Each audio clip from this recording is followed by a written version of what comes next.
85-year-old Santina lives in Pienza in Tuscany. This area is famous for its Pecorino cheese production, thanks to the clay soils which give rise to rich pastures ideal for sheep. Sheep's milk cheese has been made here since Etruscan times. We're just outside Pienza in Tuscany, and this region is famous for its Pecorino cheese. And this morning Santina is making Cacio Pepe. And to make Cacio Pepe, you need Pecorino cheese. So we're here at Pepe's farm, Pianporcino, and he's an expert on making the most fabulous Pecorino. We visited Azienda Agricola Pianporcino to find out more.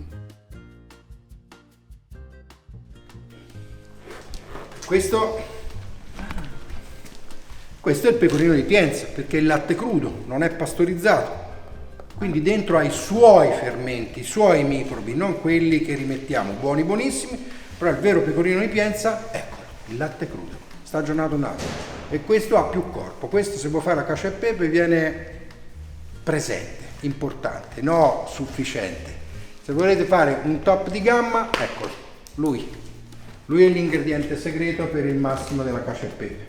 Pepe the owner tells us that for Cacio Pepe, the pecorino must be aged for at least a year, and to do that successfully, the cheese wheel must be big. So there's a smaller surface area to volume ratio. A 10-kilo cheese will gradually shrink to around 6 kilos over the year, and we bought some for Santina.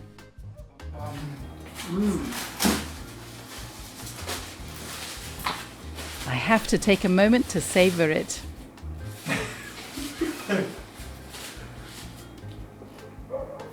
Buonissimo. Ok, grazie.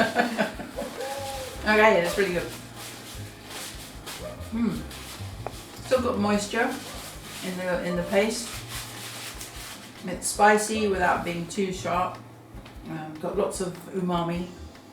Absolutely delicious. It's really good. Complimenti. Thank you. And you know, it's good even because it's raw, it's unpasteurized. All the best cheeses all over the world are still unpasteurized. Yes. Even Parmigiano Reggiano, it's good, for example, because it is unpasteurized. Before we share her recipe, if you enjoy these videos, please support our work and become a member of the Pasta Grannies YouTube channel. Chiamo Santina e preparo I Pici Cacio e Pepe. Guarda così.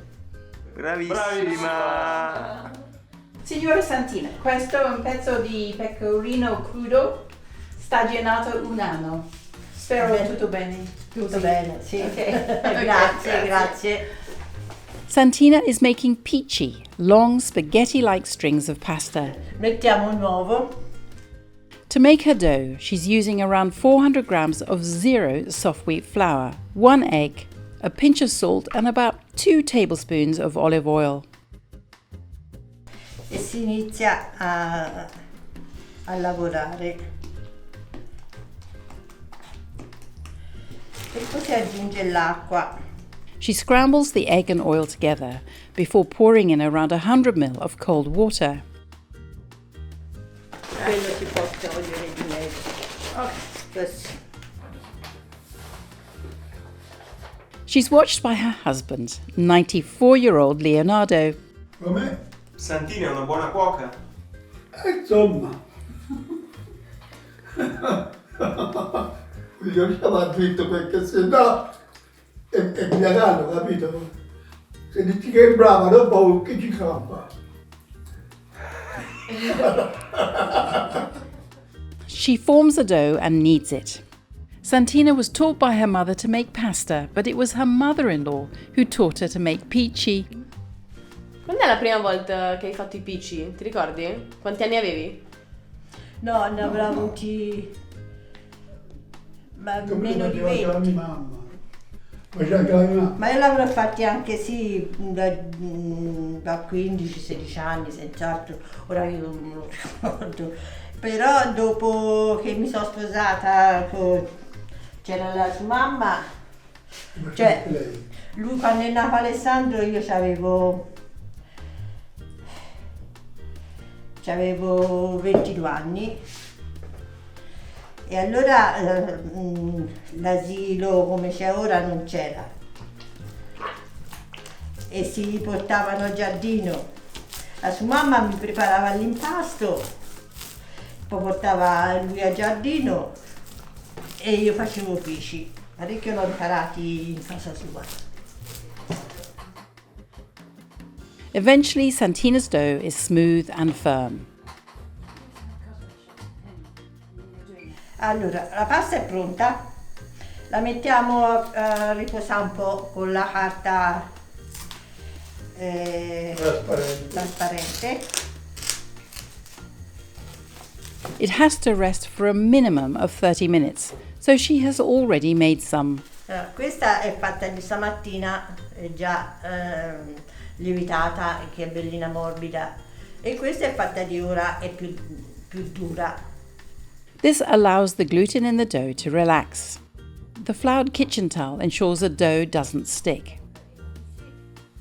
Perché ha cambiato il tagliere? Perché ha preso un altro tagliere? Perché qui ci fa i pici, ci rappiscio, e questa questa è tipo sfoglia. Santina rolls it out to about 1 centimeter thick. Qui si mette la farina di mais. She heaps some maize flour onto a plate. This stops the pici from sticking together.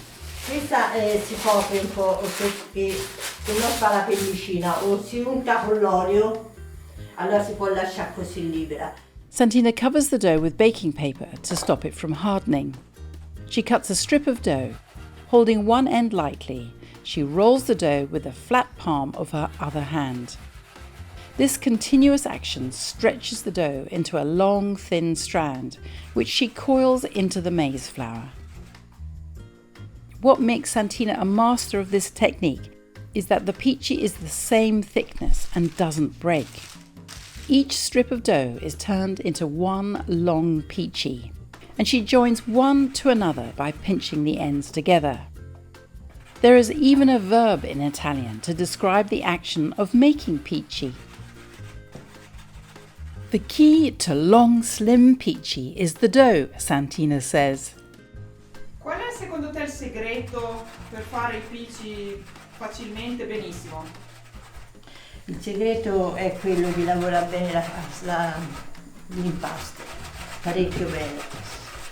Quello è tutto una cosa importante, perché se non si lavora bene la pasta, che deve venire la pasta bellina lucida così, che rimane, non viene, vengono più grossi, più fini e poi non si tirano. E l'importante è quello.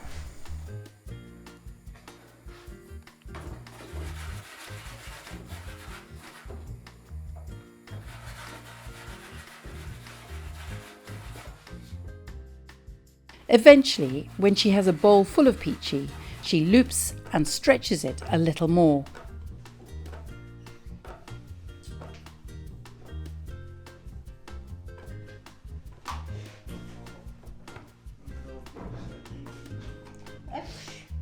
She soon has a tray of pici. For the sauce, the cheese has to be grated. This is about 200 grams. Use the punched whole side of a box grater for the correct texture.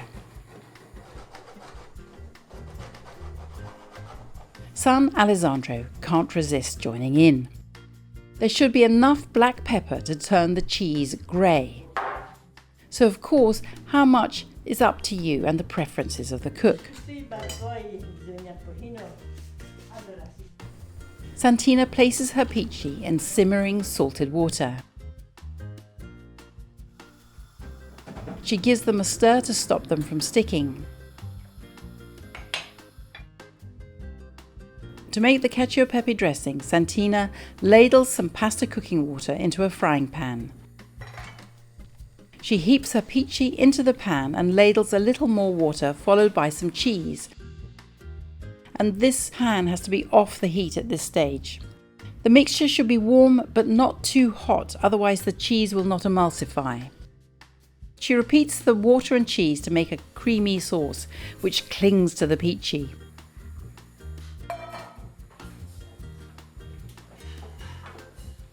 I pisci sono pronti. Eccoci. Bravissima. This is wonderful. Santina and her family are our taste testers today. Buon appetito! Ma può mangiare? Come sono, Leonardo? Buonissimi. Sono buoni? Buoni. Good. Buono. Click subscribe for regular helpings of Pasta Grannies and come back next week when Iole and Giuseppina from Molise return to make cavatelli with sugo. And by the way, Pasta Grannies Book 3, Eat Everything, is available for pre-order. It's available from September the 8th.